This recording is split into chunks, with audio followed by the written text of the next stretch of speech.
एक बार त्रेता युग में जब लंका का युद्ध हो रहा था, तब रावण ने भगवान को नाग पास में बांध लिया।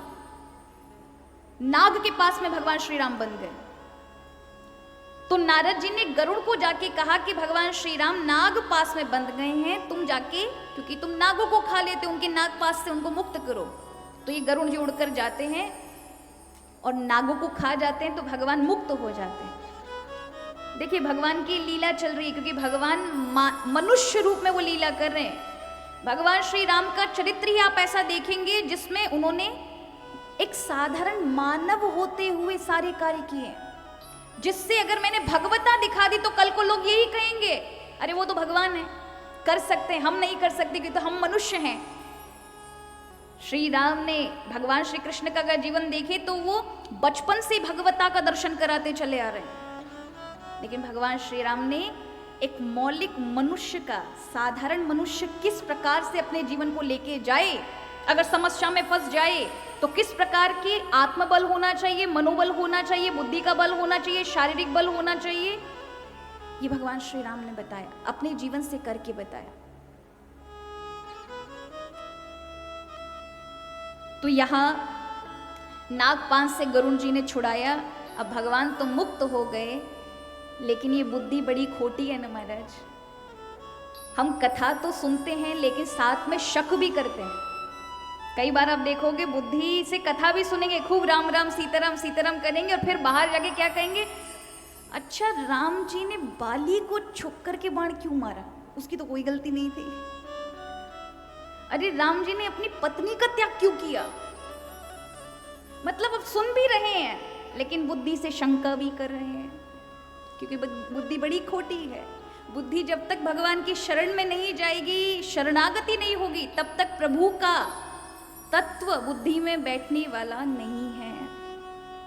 तो गरुड़ जी को बुद्धि के मल ने बांध लिया।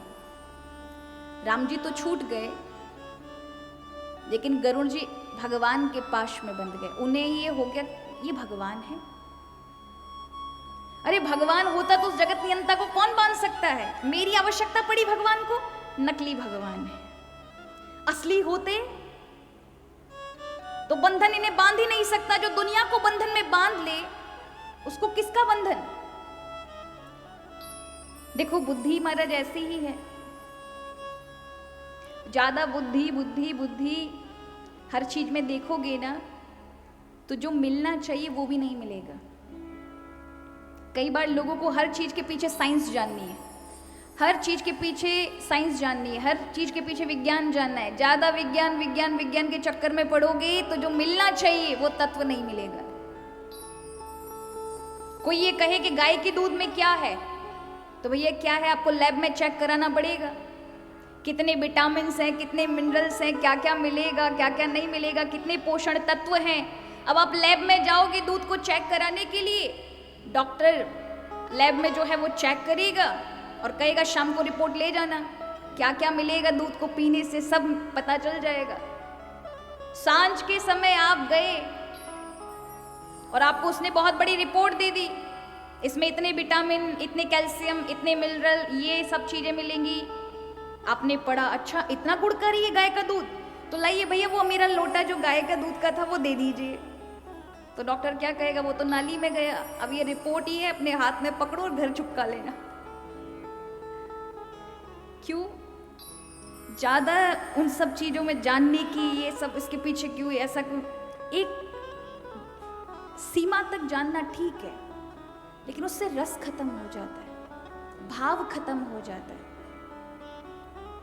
तो यहां गरुड़ भगवान मन में शंका है, तो नारद जी से पूछा, बाबा नारद आप ही बताइए, मुझे समझ नहीं आ रहा, अगर राम साक्षात भगवान है तो उन्हें वो बंधे कैसे, क्योंकि भगवान को कोई नहीं बांध सकता। नारद जी हंस पड़े, तुम्हें भी बुद्धि ने बांध लिया, तुम्हें भी मोह हो गया, मुझे भी हो गया था। गरुड़ जी तुम्हारी गलती नहीं है, इसलिए तुम मेरे पिता ब्रह्मा जी के पास जाओ, वो तुम्हें सही राह बताएंगे। ब्रह्मा जी के पास गरुड़ जी जाते हैं। ब्रह्मा जी कहते हैं, गरुड़ तुम्हें भी भगवान में मोह हो गया, यानी भगवान को अब तुम्हें शंका होने लगी। ये कोई पहली बार नहीं, हम सबके साथ हुआ है। जेहि बहुविधि न चावहु मोहि, सोहि व्यापिऊ बिहंगपति सोई। जिसने मुझे कई बार नचाया, मेरी बुद्धि को भ्रमित कर दिया, मैं प्रभु को नहीं समझ सका, मैंने सृष्टि को बनाया। जिसने मुझे बनाया, मैंने उस पर शंका कर ली। तो ये कोई पहली बार नहीं है गरुड़ जी। तुम्हें भी वही मोह सताया है, इसलिए तुम मेरे पास मत जाओ, विशेषज्ञ के पास जाओ, और वो शिव भगवान है। राम तत्व के विषय में वही तुम्हें बताएंगे। दौड़ कर गरुड़ भगवान कहाँ गए? शिव भगवान के पास। उनसे पूछते हैं, बाबा मेरे मन में भगवान के प्रति शंका आ गई है। गरुड़ जी इतने परेशान क्यों हैं? क्यों भाग रहे हैं इतना? क्यों भागम भाग है? देखो, जो भगवान के बहुत निकट रहता है ना, तो निकट रहने वालों के अंदर एक कमी आ जाती है। इसलिए कहा गया है तीर्थ यात्राओं में ज्यादा दिन मत रहो। तीर्थ यात्रा में 11 दिन, ज्यादा से ज्यादा 15 दिन, इससे ज्यादा मत रहो। कई बार अपना कुछ वृद्ध होते हैं, परिवार वालों से अपना मन हटाकर वो सीधे वहां कमरा फ्लैट ले लेंगे, और फिर यहाँ से सब कुछ बच्चों को छोड़ करके कि बच्चे अपना जीवन गुजारे और हम तो बैग पैक करके अब वहीं रहेंगे, गुरु जी के आश्रम में, संत जी के आश्रम में। वहाँ हमने मकान, एक कमरा ले लिया, बनवा लिया है, अब वहाँ रहेंगे। अब क्योंकि निकटता में फिर दोष देखेंगे, बुद्धि अहंकारी है, दोष दिखाएगी, ये सत्य है। तो उन्हीं संतों में जिनमें बहुत भाव था, अब उनमें कमी देखेंगे।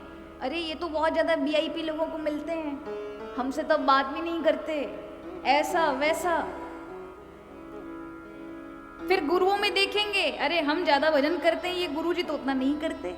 हम तो जल्दी नहा लेते हैं, ये गुरु जी उतना जल्दी नहीं नहाते। अरे महाराज, आपकी क्या क्षमता है? तपे तपाए संतों को कुछ तपने की आवश्यकता नहीं होती, लेकिन आपको भजन करते हुए देखकर उनको परम सुख मिलेगा। उनको कुछ करने की जरूरत नहीं है, प्रारब्ध बस वो करके आए हैं। पर हम उनका जैसा अनुकरण करने लगते हैं, बिल्कुल भगवान के परिवार की तरह। करीब रहने वाली मंथरा भगवान को ना जान सकी, करीब रहने वाले यादव वंशी यदुवंशी भगवान कृष्ण को ना जान सके। वो कहते हैं ना, दीपक के नीचे हमेशा अंधकार होता है, अंधेरा होता है, वो सब जगह प्रकाश करता है किंतु नीचे अंधेरा होता है। अति परिचात अवज्ञा, ज्यादा करीबी में नैकट्य दोष आ जाता है कि हम फिर भगवान जो निकटतम है परिवार के, वो यदुवंशी भगवान को क्या समझने लगे? ज्यादा निकटता के कारण ये तो कृष्ण हमारी तरह है, हमारे जैसा है। दूर वाले समझ गए कि साक्षात ब्रह्म है, परमात्मा है, निकट वाले ना पहचान सके, इसीलिए उनका उद्धार ना हो सका।